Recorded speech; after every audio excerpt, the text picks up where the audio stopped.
तो चलिए बात करते हैं फ्रांसीसी क्रांति की। एक ऐसा मोड़ जिसने दुनिया का इतिहास ही बदल दिया। देखिए, क्रांति से पहले सत्ता विरासत में मिलती थी, पर बाद में लोगों ने अपने नेता खुद चुनने की मांग की। असल में यही वो संघर्ष था जिसने नागरिकों द्वारा चुनी गई सरकार का आइडिया दुनिया को दिया। बात है 1774 की। 20 साल के लुईस सोल्वे फ्रांस के नए राजा बने।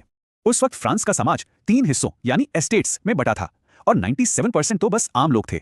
पर कमाल देखिए, ज्यादातर जमीन पहले 2 एस्टेट्स के पास थी और वो कोई टैक्स भी नहीं देते थे। उधर सालों से चल रहे युद्धों की वजह से राज्य पर 2 अरब लिव्र का भारी कर्ज था। और तो और अमेरिका की मदद करने पर 1 अरब लीवरे का कर्ज और चढ़ गया। अब कर्ज देने वाले 10% तक का ब्याज मांगने लगे, जिससे संकट और भी गहरा हो गया। और इस सबसे निपटने के लिए राजा ने सारा टैक्स का बोझ सबसे गरीब यानी तीसरे एस्टेट पर डाल दिया। टैक्स बढ़ाने के लिए राजा को एक मीटिंग बुलानी पड़ी, जिसे कहते थे स्टेट्स जनरल। पुराना नियम था 1 एस्टेट 1 वोट, पर तीसरे एस्टेट ने कहा हर सदस्य को 1 वोट मिलना चाहिए। लेकिन राजा लुईस 16वें ने यह मांग मानने से साफ इनकार कर दिया। तो जवाब में तीसरे एस्टेट ने खुद को नेशनल असेंबली यानी जनता की असली आवाज घोषित कर दिया। और बस यहीं से शुरू हुआ घटनाओं का वो सिलसिला जिसने फ्रांस को हमेशा के लिए बदल दिया।